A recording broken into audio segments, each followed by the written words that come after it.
Hello and welcome back to the win science. आज का हमारा नया topic metal and non metals, जिसका कल मैंने छोटा सा शॉर्ट्स डाल दिया था। आई होप आपने देख लिया होगा। तो आज हम ये टॉपिक स्टार्ट करने वाले हैं स्टार्टिंग से। चैनल का नाम है चैनल का नाम है विन साइंस और मेरा नाम है Swanand. Subscribe to this channel. Metals and non metals start कर रहे हैं इन 3, 2, 1। तो जब मैं आपको कहता हूँ कि कोई चीज़ मेटल से बनी हुई है, ये मेरा माइक है। तो जब मैं कहता हूँ कि कोई भी चीज़ मेटल से बनी है, तो what do I mean by that, कि वो चीज़ क्या है। या फिर जब मैं कहता हूँ कोई भी चीज़ नॉन मेटल से बनी हुई, तो उससे हमें क्या समझ में आता है। If you really think deeply, तो जो मेटल्स होते हैं ना, वो कुछ सेपरेट कैरेक्टरिस्टिक्स शो करेंगे, और कुछ जो नॉन मेटल्स होते हैं वो कुछ अलग सी कैरेक्टरिस्टिक्स शो करने वाले हैं। तो जब मैं आपको कहता हूँ कि चलो, एक कॉइन है, कोई भी सब्सटेंस है तो वो मेटल है, तो वो एक specific group of categories show करना चाहिए, तभी हम उसे मेटल में क्लासीफाई करेंगे। अगर वो क्लासीफाई नहीं करता तो हम उसे कहेंगे नॉन मेटल्स।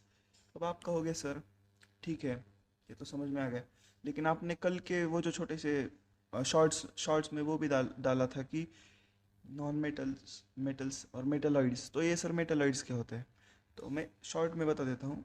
मेटलॉइड्स ऐसी चीज़ें हैं जो मेटल्स के भी कुछ प्रॉपर्टीज शो करती है और कुछ नॉन मेटल्स की भी प्रॉपर्टीज शो कर देती है।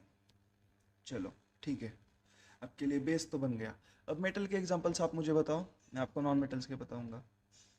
मेटल में बता दो, आपकी साइकिल भी मेटल से बनी हुई है। कॉइन्स, जो 10 rupee coin, 5 rupee coin, 1 rupee coin, वो भी मेटल से बना हुआ है।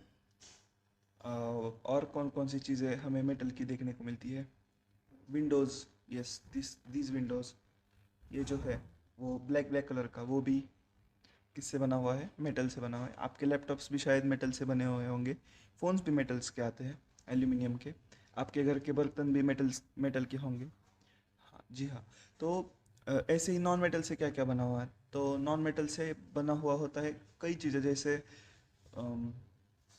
नॉन मेटल से बना होता है कोई भी आपका खिलौना प्लास्टिक का, या फिर पानी भी एक नॉन मेटल है। और कौन कौन से नॉन मेटल्स आप बता दो मुझे। रबर भी एक नॉन मेटल है। और कौन कौन हो गए, और भी कई सारे जो है। ये क्लॉथ, वो भी, इसमें भी कुछ मेटल नहीं है, तो ये भी नॉन मेटल है। तो इस तरीके से हम कोई भी सब्सटेंस को मेटल या नॉन मेटल पे क्लासीफाई कर सकते हैं। तो अब आगे हम जानेंगे कि physical properties of metals. Physical properties metal की जानेंगे। तो जब भी मैं आपको कहता हूँ मेटल, तो उसके एग्जांपल्स में iron, copper, aluminium, magnesium, sodium, lead, zinc, और भी कई सारे अदर अदर एलिमेंट्स आ जाते हैं। तो अगर आपने कभी कोई सोने की चेन देख ली, तो वो क्या करती है, शाइन करती है। या फिर आपने आपके कोई भी बर्तन देख लो, बर्तन भी शाइनी करते हैं अगर वो ठीक से धोए होंगे तो। या फिर आप कभी भी देखोगे तो जो हमारे कॉइन्स होते हैं वो भी, उनमें ही खुद की शाइन होती है। तो इस चीज़ को कहते हैं मेटेलिक लस्टर, शाइनिंग सरफेस होने को, और ये सिर्फ मेटल में पाया जाता है। Metals are generally hard. आप कभी ऐसे कॉइन को बेंड नहीं कर सकते, आयरन को बेंड नहीं कर सकते, बिकॉज वो स्ट्रांग होता है बहुत ज़्यादा। ब्रेक भी नहीं कर सकते। Hardness varies from metal to metal. जी हाँ, ये भी एक चीज़ है। जो मेटल की हार्डनेस होती है वो अलग अलग मेटल्स में अलग अलग तरीके से हमें देखने को मिलती है। गोल्ड जो होता है ना, वो ऐसे ब्रेक नहीं होता। गोल्ड बहुत ज़्यादा फोल्ड भी होता है, तो उसकी फ्लेक्सिबिलिटी थोड़ी सी अलग होती है बाकी के एलिमेंट्स के कंपैरिजन में। उसी तरह से, एक मिनट, उसी तरह से अगर आपने मिट्टी का कोई बर्तन ले लिया, तो वो जल्दी टूटेगा, क्योंकि उसमें थोड़ा थोड़ा आयरन होता है, वो पूरा मेटल से नहीं बना होता। चश्मे की जो मेरी फ्रेम है, तो ये ज़्यादा बेंड नहीं होगी। लेकिन अगर आपने कोई चेन ली हो, बिल्कुल थिन थिन कोई मेटल का थ्रेड लिया हो, तो वो ज़्यादा बेंड होगा। तो इस तरीके से हार्ड भी होती है कुछ चीज़ें थोड़ी कम हार्ड भी होती है। You will also find that some metal can be beaten into sheets. This property is called as malleability. अब देखो, जब भी आप किसी मेटल को लोगे, उसको हैमर से ठोकोगे, जोर जोर से ऊपर से ऐसे ऐसे ऐसे करके ठोकोगे, तो उसकी ना ऐसी थिन शीट्स बनती आपको नज़र आ जाएगी। आपके जो काजू कतली होती है, या फिर काजू कतरी, जो भी आप कहते हो आपके वहाँ पे, तो उसको अगर आप ठीक से देखोगे ना 2 मिनट के लिए, तो उसको उसके ऊपर ऐसे थिन लेयर आपको देखने को मिल जाता है। किस चीज़ का? यस, मेटल का, सिल्वर का। तो वो इतना ज़्यादा थिन हो सकता है। और हमने पिछले क्लासेस में रुदरफोर्ड एक्सपेरिमेंट भी देखा है, जिसमें गोल्ड फॉइल को सिर्फ 400 एटम्स थिक शीट में उन्होंने उस तक ठोका था। तो gold and silvers are highly malleable metals. Malleable मतलब शीट्स बना सकते हो आपसे, आप उसके रोल बना सकते हो।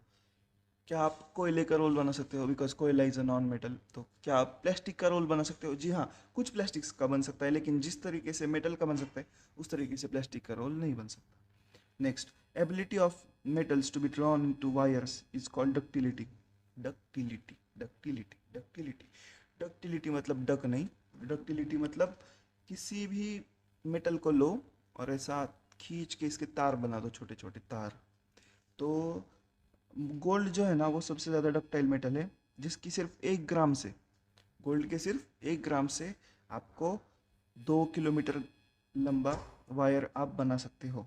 तो इतना ज़्यादा डक्टाइल होता है गोल्ड। और इस मेलिएबिलिटी और डक्टिलिटी के कारण हम किसी भी हम किसी भी मेटल को आई मीन अलग अलग शेप्स में ठोक ठोक के या फिर फोल्ड कर करके बना सकते हैं। इसलिए बहुत सारे जो स्कल्पचर्स वगैरह होते हैं ना, वो भी आप देखोगे मेटल के बहुत अच्छे दिखते हैं और बनाए भी जाते हैं। तो ये रीज़न है। The malleability and ductility can be different, can be given different shapes according to our needs. ये हो गया। अब और एक बात, आपने कभी देखा है क्या कि मम्मी जब आपकी पेन यूज़ करती है, तो पेन का जो वो जो हैंडल होता है ना, तो उसमें उसमें प्लास्टिक लगा देते हैं, लेकिन वो जो तवा होता है पैन, तो उसमें नहीं लगाते। और जब आप रोटी भी जब सेकोगे, तो हर जगह से सेकी हुई आपको मिल जाती है। तो इसका मतलब क्या, कि जो मेटल होता है ना, that is a very very good conductor of heat. और एक इसका एग्जांपल इन्होंने दे दिया है कि आप यहाँ पे आग लगा दो, मेटल की वायर रख दो, तो यहाँ पे जो आपने वैक्स लगाया है, तो वो वैक्स भी नीचे मेल्ट हो जाता है, बिकॉज हीट यहाँ से यहाँ पे ट्रेवल होती हमें देखने को मिलती है। हीट भी एक एनर्जी होती है। अब आगे, these are good conductors of heat. High melting points, ये भी ध्यान ध्यान में रखो। बहुत ज़्यादा तपाने पे ही लोहे का भी क्या बनता है? लोहे का क्या बनता है बहुत ज़्यादा तपाने पे? जी हाँ, बहुत ज़्यादा तपाने पे लोहे का पानी बन जाता है, मतलब लावा बन जाता है। उसके लिए बहुत ज़्यादा हीट चाहिए होती है, इसलिए इसका हाई मेल्टिंग पॉइंट है। The best conductors heat of heat are silver and copper. मतलब silver and copper are the best conductors of heat, मतलब इनमें से हीट बहुत ज़्यादा अच्छे से ट्रेवल होगी। कंपेरेटिवली लीड और मर्क्यूरी, इनका थोड़ा सा मतलब कंडक्शन इतना अच्छा नहीं होता। अब मैं आपको मर्क्यूरी की बहुत ज़्यादा एक अच्छी बात बता देता हूँ, अच्छी भी बुरी भी। तो ये जो ऐसा मेटल है ना, जो रूम टेम्परेचर पे लिक्विड होता है, मतलब अगर आपने उसको ऐसे हाथ पे रख लिया ना, तो वो कुछ इस तरीके से बॉल बन जाएगा, लेकिन वो लिक्विड होता है हाथ में। यस, रूम टेम्परेचर पे वो लिक्विड होता है। तो उस इसका मतलब क्या, कि इसका मेल्टिंग पॉइंट बहुत ज़्यादा कम है। मेल्टिंग पॉइंट बहुत कम है, इसलिए वो हमें लिक्विड में लिक्विड फॉर्म में दिख जाता है। ये लाइट कुछ ज़्यादा ही आ रहा है यहाँ से। नेक्स्ट क्लास के रिकॉर्डिंग के टाइम मैं वहाँ पे कुछ लगाऊंगा। तो अब हम आगे पढ़ने जा रहे हैं कि हाँ, वो तो हो गई। अब आपने कभी भी देखा होगा, जो आपके घर पे वायर्स वगैरह होती है, तो वायर कुछ इस तरीके से होती है, एक वायर और उसके ऊपर ऐसे कवर चढ़ाया हुआ होता है। तो वो कवर क्यों होता है? ताकि आपको शॉक ना लगे। इसका मतलब क्या, कि इसके अंदर के जो मेटल है उसमें से करंट फ्लो होगा, लेकिन बाहर को शॉक नहीं आएगा। तो इसका मतलब क्या, कि metals are really really good conductors of electricity. मतलब इनमें से इलेक्ट्रिसिटी बहुत ज़्यादा अच्छे से फ्लो करती है। मैं यहाँ पे देख रहा हूँ, लेकिन कैमरा यहाँ पे है, तो मैं कुछ एडजस्टमेंट्स कर लेता हूँ ताकि आपको लगे कि मैं आपकी तरफ देख रहा हूँ। Wait, I hope it is clear. अब मैं शायद आपकी तरफ देख रहा हूँ, ऐसा आपको फील होगा। मैं अब तक स्क्रीन में देख रहा था, लेकिन कोई नहीं, लेट्स मूव फॉरवर्ड। तो और एक बात ये भी होती है कि सोनोरस मतलब क्या। आप कभी भी घंटा बजा देते हो भगवान के सामने, जो होता है वो, तो वो टिंग कुछ इस तरीके से आवाज़ मतलब प्रोड्यूस करता है। या फिर आप थाली बजाओ, मोदी जी ने कहा था उस तरीके से थाली बजाओ, तो आपको घन कुछ घन घन या टिंग टिंग इस तरीके से आपको सुनाई देगा। या फिर कॉइन्स डाल दो, वो भी कुछ ना कुछ साउंड करेंगे। वो हार्ड मतलब वो मेटालिक थोड़ा सा साउंड हमें सुनाई देता है। तो इसका रीज़न क्या है कि मेटल्स आर सोनरस, ये भी प्रॉपर्टी मेटल्स की है। तो हमने अब तक कौन सी प्रॉपर्टीज़ पढ़ ली है, ये मैं आपको शॉर्ट में इंट्रो करा देता हूँ इन प्रॉपर्टीज से। एक मिनट। तो प्रॉपर्टीज से इंट्रो कर देता हूँ। Metals are hard, metals have lustre, metals are malleable, metals are ductile, metals can be molded into any shape and size, right? और एक बात, metals are really good conductor of क्या, आप बताओ, current as well as heat. Next, metals के बारे में और क्या कि मेटल्स आवाज़ करते हैं, मतलब दीज आर सोनरस। चलो, ये तो हमने पढ़ लिया। अब आगे हम जानते हैं थोड़ा सा नॉन मेटल्स के बारे में। जो मेटल नहीं है वो नॉन मेटल। इजीली इजी सबसे इजी डेफिनेशन ये है, जो मेटल्स नहीं है वो नॉन मेटल्स है। लेकिन हम अगर आपको थोड़ा सा डीप ले जाएंगे इसी टॉपिक में, तो ये क्या होता है ना, नॉन मेटल्स कुछ ज़्यादा ही डिफरेंट हो जाते हैं मेटल्स से। कुछ मतलब ज़्यादा ही नखरे करने लगते हैं मेटल्स के कंपैरिजन में।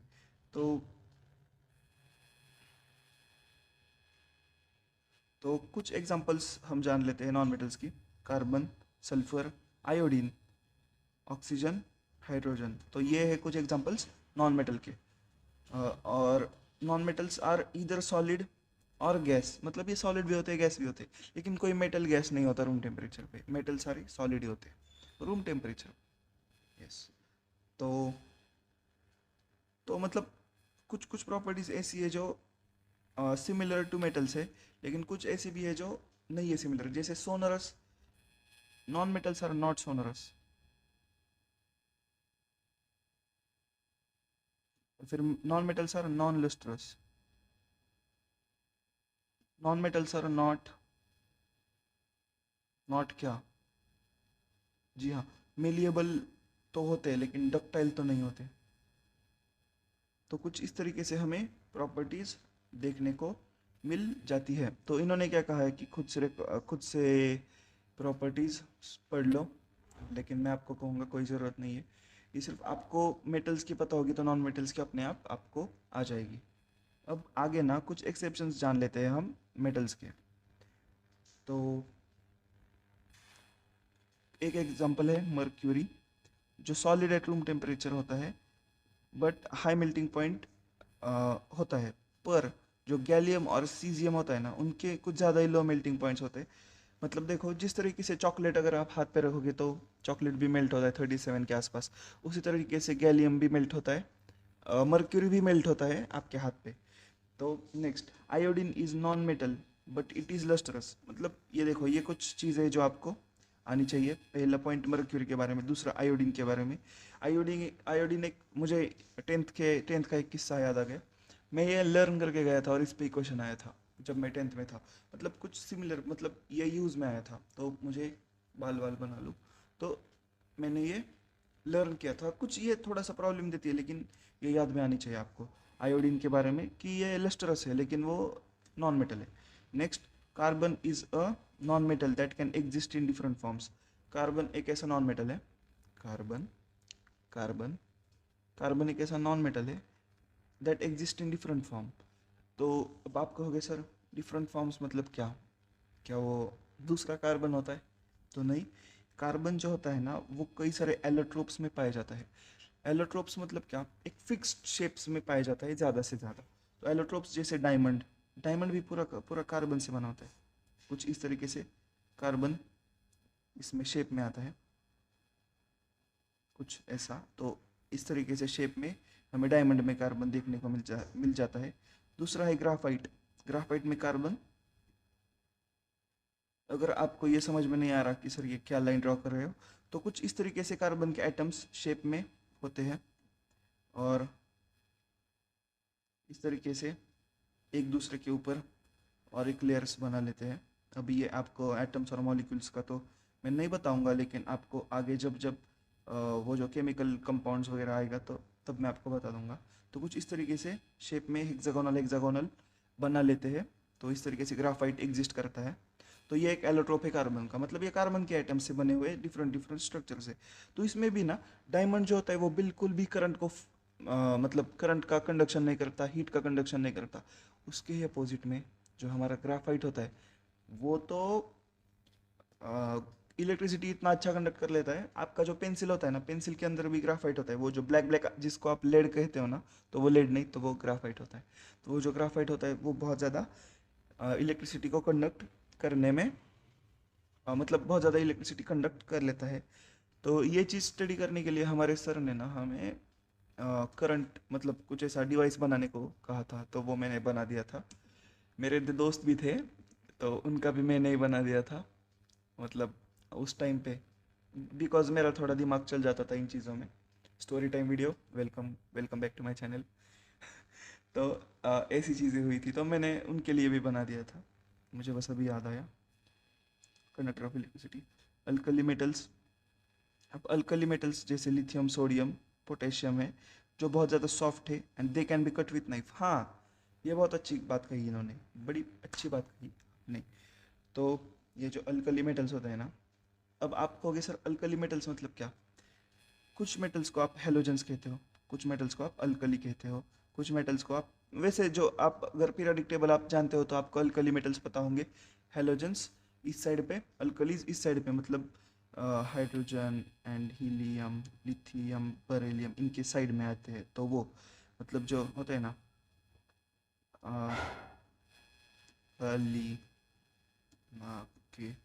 रप्सियस, तो ये जो मेटल्स होते हैं ना, तो इनको हम अल्कली मेटल्स कहते हैं। ये इतने ज़्यादा सॉफ्ट होते हैं कि इसको आप छुरी ले लो और उसको काटो। लेकिन एक बात है, सोडियम को आप ऐसे ही नहीं काट सकते, बिकॉज सोडियम हवा में आते ही भड़क जाता है। इसका रीज़न ये है कि इनका लो मेल्टिंग पॉइंट है और इनकी लो डेंसिटीज होती है। और इनकी लो डेंसिटीज होती है। अब डेंसिटी मतलब क्या, एक क्यूब में, चलो मैं आपको एक एग्जांपल दे देता हूँ। इसी में, इस बॉटल में, फेविकॉल की बॉटल में, अगर मैंने इतना पूरा का पूरा भर के सोडियम ले लिया और इतना ही भर के आयरन ले लिया, तो आयरन का डेंसिटी ज़्यादा होगा, आयरन का वेट ज़्यादा होगा कंपेयर टू क्या, कंपेयर टू ये अल्कली मेटल्स। तो इनकी डेंसिटी मतलब कम हो गई, यूनिट एरिया में या फिर यूनिट वॉल्यूम में इनके एटम्स कम होते हैं। वो डेंसिटी आपको पता ही होगा। तो और लो मेल्टिंग पॉइंट भी होता है। अब आप कहोगे सर लो मेल्टिंग पॉइंट मतलब क्या, मतलब ये जल्दी जल्दी अपना स्टेट बदल के मेल्ट हो जाते हैं। अब आगे, most non metals produce acidic oxides. Non metals acidic. अब आप कहोगे सर ये एसिडिक ऑक्साइड्स क्या है। एसिडिक ऑक्साइड्स मतलब वो मेटल के ऑक्साइड्स जो एसिडिक हो, या फिर जो लिटमस पेपर ब्लू डालोगे तो रेड बन जाएंगे। उसी तरीके से जो मेटल्स होते हैं ना, they produce basic basic oxides. तो आप कहोगे सर बेसिक ऑक्साइड्स मतलब, sir basic, sir basic, sir basic. Basic oxides मतलब वो ऑक्साइड्स जो रेड लिटमस पेपर डालोगे उनके सॉल्यूशन में तो वो ब्लू कर देंगे। इससे ज़्यादा आपको जानना ही नहीं है। बैकग्राउंड में नॉइजेस आ रही होगी थोड़ी थोड़ी, बिकॉज मैं खिड़की के पास बैठा हूँ। कोई प्रॉपर्टी, सॉरी, कोई बात नहीं है। Chemical properties of metals.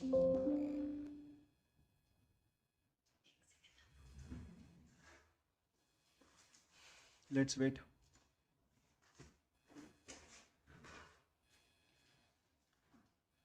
Chemical properties of metals, तो इसमें हम क्या पढ़ रहे होंगे भाई, मेटल्स प्रॉपर्टीज किस तरीके की शो कर देते हैं। तो इसको जानने से पहले let's collect some samples of metals, aluminium, copper, iron, lead, magnesium, zinc और सोडियम की कुछ प्रॉपर्टीज़ हम कलेक्ट कर लेंगे, और फिर कलेक्ट करके हम इन पे एक्सपेरिमेंट्स कर करके इनसे हम केमिकल प्रॉपर्टीज़ उगलवा लेंगे। What happens to metals, what happens when metals are burn in air.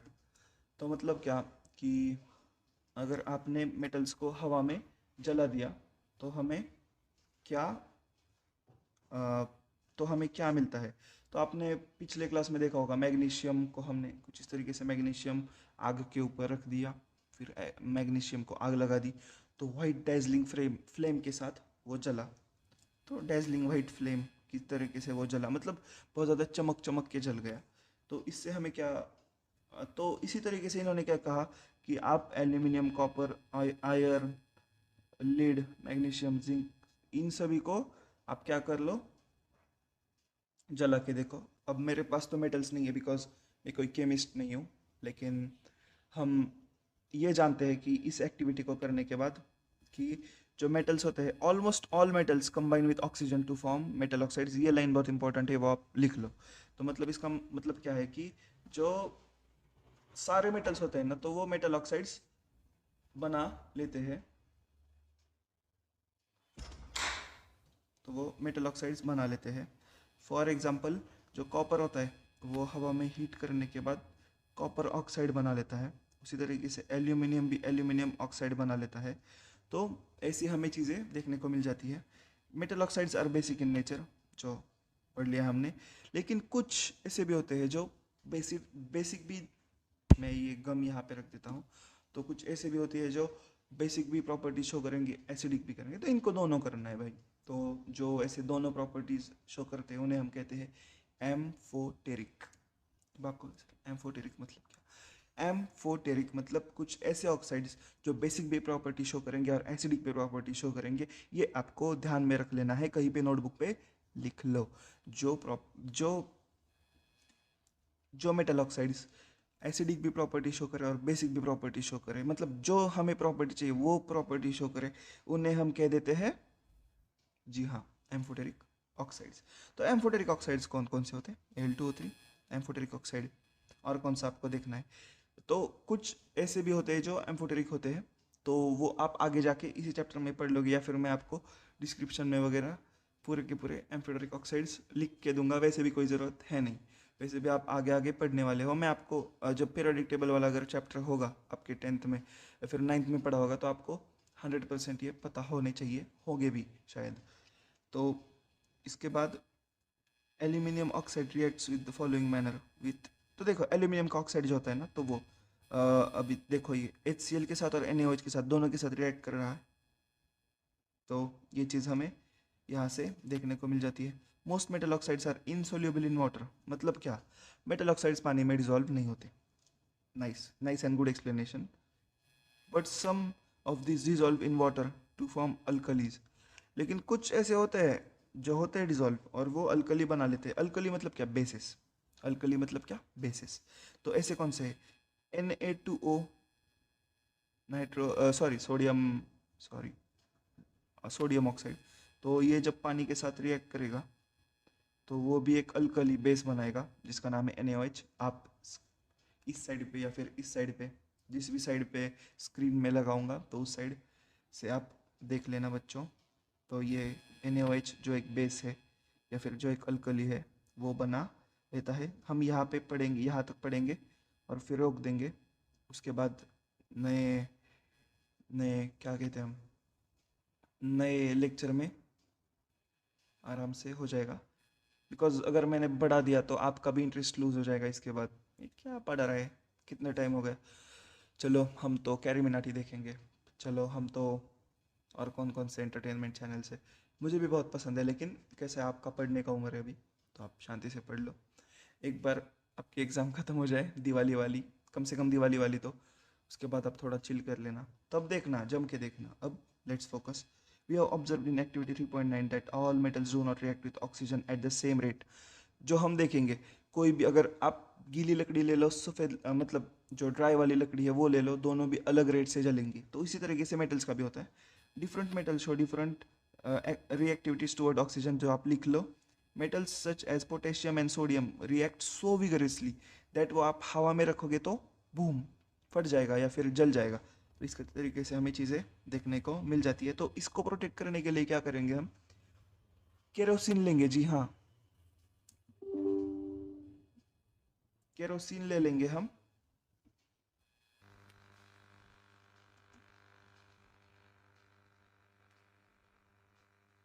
तो हाँ, तो मैं क्या कह रहा था कि आपको क्या करना पड़ता है, इन चीज़ों को लिंक टूट गई बिकॉज वो चार्जिंग का केबल थोड़ा डिस्कनेक्ट हुआ था, तो इसलिए वीडियो भी फिर से शूट हो रही है, जो आपको लैग दिख रहा है ऑलरेडी। लेकिन अब मैं भी कोई भगवान थोड़ी ना हूँ, मेरे से भी गलती हो गई। चलो ठीक है। तो मैं क्या कह रहा था, सोडियम और पोटेशियम बहुत जल्दी से जलने लगते हैं और वो मतलब एक्सप्लोड भी हो सकते हैं। तो ये एक्सप्लोजन रोकने के लिए ना हम क्या कर लेते हैं, केरोसिन जो होता है ना, केरोसिन, तो वो केरोसिन हम यूज़ कर लेते हैं और केरोसिन के अंदर रख देते हैं, किसको, केरोसिन के अंदर रख देते हैं हम इन मेटल्स को। मतलब अगर ये बीकर है ना, तो बीकर के अंदर यहाँ पे होगा सोडियम, यहाँ तक रख देंगे हम केरोसिन ताकि ये इमर्स्ड रहे और हवा से कांटेक्ट टूट जाए और ये फटने से बचे। उसी तरीके से कुछ होते हैं ना, जैसे एल्यूमिनियम, जिंक, लेड, तो ये ऑक्साइड की लेयर बना लेते हैं। आपका जो फ़ोन एल्यूमिनियम बॉडी जो होती है ना, तो वो ऑक्साइड होता है बाहर की। मतलब अगर ये फ़ोन का एल्यूमिनियम का लेयर है ना, तो उसके ऊपर कुछ इस तरीके से ऑक्साइड आ जाएगा और ये ऑक्साइड फर्दर ऑक्सीडेशन से बचा लेता है। तो फिर ये एक प्रोटेक्टिव कवर की तरह काम कर लेता है। और ऑब्वियसली तो अंदर तक हवा नहीं आएगी तो ऑक्सीडेशन रुक जाएगा और आपका मेटल वैसा ही टिका रहेगा, प्रिवेंट्स फर्दर ऑक्सीडेशन। उसी तरीके से कॉपर जो होता है ना, वो जलता नहीं है। कॉपर पानी के साथ, हवा के साथ बस थोड़ा सा रिएक्ट होके थोड़ा सा ग्रीन ग्रीन, अगर आपके घर में कॉपर के यूटेंसिल्स है तो आपको पता होगा, जो मेरे नहीं है लेकिन छोटे छोटे मतलब है, लेकिन दो तीन ही प्लेट्स है, तो उसके ऊपर ग्रीन ग्रीन कलर का कुछ इस तरीके से क्या आ जाता है, रस्ट आ जाता है हवा के साथ रिएक्ट करके। उसी तरह से गोल्ड और सिल्वर तो रिएक्ट ही नहीं करते। यस, गोल्ड और जो सिल्वर होता है ना, वो रिएक्ट ही नहीं करते। मतलब इतने लूज एलिमेंट्स है, इस फिर भी हम उसके पीछे भागते रहते हैं, फिर भी हम उसे खरीदते रहते हैं सिल्वर को, गोल्ड को, लेकिन वो इतना ज़्यादा चिल एलिमेंट है, बिल्कुल मेरी तरह। तो आगे एनोडाइजिंग नाम का एक प्रोसेस है जो आपको बताया गया है, जो कि आपके लिए इम्पोर्टेंट नहीं है, लेकिन मैं आपको आपको वो नेक्स्ट लेक्चर में बता दूंगा। मतलब वो बस ये है, एनोडाइजिंग मतलब एनोड पे रख दिया जाता है एल्यूमिनियम, उसके ऊपर एक परत चढ़ाई जाती है, जो मतलब वो उसी एनोड को पानी के अंदर डालेंगे, मतलब वो पानी जिसमें किसी दूसरे मेटल का ऑक्साइड होगा, और फिर वो डिस्प्लेसमेंट रिएक्शन होगा ताकि जो मेटल हमें चाहिए, मतलब क्रोम चाहिए एग्जांपल, तो क्रोम उस एल्यूमिनियम पे चढ़ जाएगी, उसको शाइनी लुक आएगा, प्रोटेक्शन भी मिलेगी किससे, फर्दर ऑक्सीडेशन से। तो फिर मेटल भी बचा रहेगा, मेटल में शाइन भी आ जाएगी, क्रोम फिनिश भी आ जाएगा। तो ये एनोडाइजिंग का यूज़ है। अब ये मैं आपको नेक्स्ट चैप्टर में नहीं बता नेक्स्ट लेक्चर में नहीं बताऊंगा। Next, sodium is most reactive, sample taken here. Magnesium थोड़ा सा कम होता है, और ये इतना भी ज़्यादा विगरसली नहीं, लेकिन ये सिर्फ जल जाता है, तो हमें ये देखने को मिला। लेकिन अगर मेटल में अगर आप जिंक, आयरन, कॉपर, लेड को अगर हवा में रखोगे तो ये जलेंगे नहीं, बहुत चिल एलिमेंट्स है, बहुत चिल काम लेंगे। तो हमने यहाँ तक इतना जाना है। What happens when metals react with water, ये जानने के लिए देखिए हमारा नेक्स्ट लेक्चर।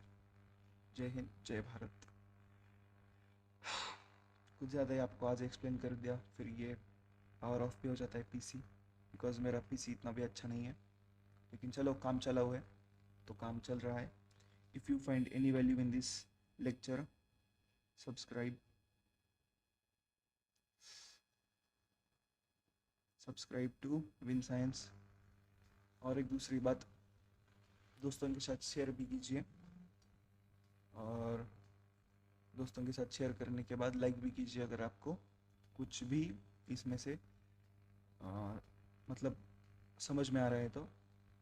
नेक्स्ट चीज़ मैं ये भी कहना चाहूँगा कि नेक्स्ट वीडियो देख लीजिए, बिकॉज उससे मतलब यहाँ से आगे तो रियल चैप्टर चालू होता है अच्छे अच्छे एक्सपेरिमेंट से। अब मैं एक्सपेरिमेंट्स नहीं कर सकता, लेकिन एक्सप्लेन तो बहुत अच्छे से कर लेता हूँ मैं। तो इसी नोट पे bye bye, see you in the next